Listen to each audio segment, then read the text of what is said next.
Hi, this is Stephen Stanley, welcoming you to 12 Steps in Accent Reduction for Actors, the Basics, designed especially for actors whose first language isn't English. In today's video, we'll look at steps 1 and 2.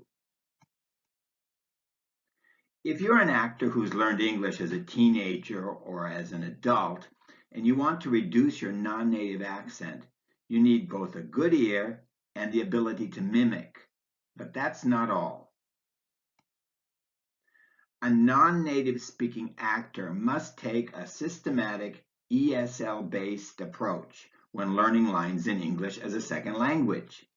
And in this series of videos, I'm going to give you my own personal step-by-step guide. Step 1. Highlight the consonants and vowels that might give you trouble because of first language interference. For example, you might want to highlight the letter R because the American R sound doesn't occur in many other languages. Or you might highlight the letters TH if your own language doesn't happen to have th or the. In other words, if these sounds are likely to give you trouble, highlight each and every R or TH that you find in a script. And the same is true for vowels. For example, if the vowels sound ah in words like hot and modern is difficult for you, or if you have a tendency to confuse e and I in words like peach and pitch, or if any other vowel sound is likely to give you trouble, highlight those problem vowels too. Step 2. Put an accent mark over each stressed word, remembering that native speakers stress nouns, most verbs, adjectives, adverbs, negative forms, and indefinite pronouns like something and anyone. So, if your line is, somebody said Bobby believes black cats often bring bad luck, you'd put an accent mark over each word in the sentence because all 10 of them are stressed. Somebody said Bobby believes black cats often bring bad luck. The reason I said most verbs is because native speakers don't usually stress the affirmative forms of the verbs be and have, the question verb do in affirmative form, and also the affirmative forms of the modals can, could, and should.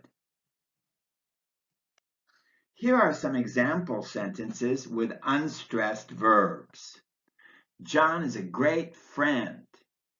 Sue has red hair. Does Tom need money? Sam can come at 10. Betty could help too.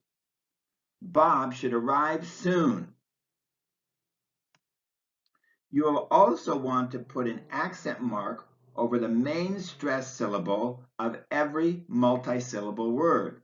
For example, adjectives like wonderful and general stress on the first syllable, or political and traditional stress on the second syllable. You'll also want to pay special attention to the difference between adjective plus noun combinations like a good book. In an adjective plus noun combination, you put the stress on the noun. And noun plus noun combinations like a history book.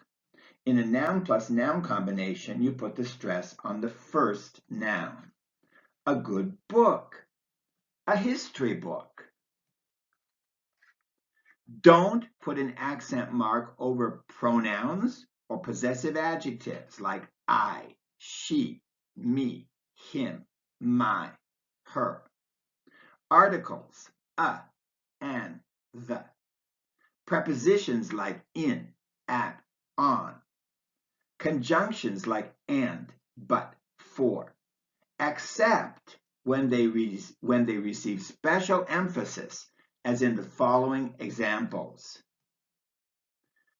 I spoke to him, but not to her. Was it on the table or under the table? This time I went with John and Mary.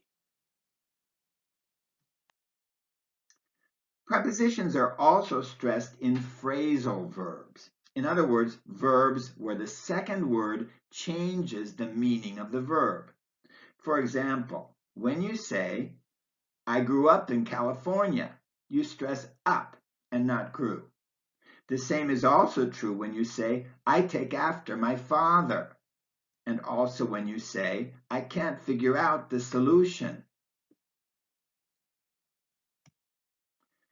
Taking all of this into consideration, if your character says, Bob has decided to set off in a new direction, you'll want to put accent marks on the noun Bob, on the second syllable of the verb decided, on off, because set off is a phrasal verb, and on the adjective new, and on the second syllable of the noun direction.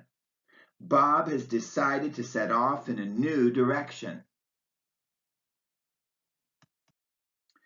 Now that we've looked at steps 1 and 2, you can continue with steps 3, 4, and 5 on the next video. And be sure to check out my other YouTube videos for more about consonant and vowel sounds and sentence stress. This has been your accent reduction coach, Stephen Stanley. Thanks for watching.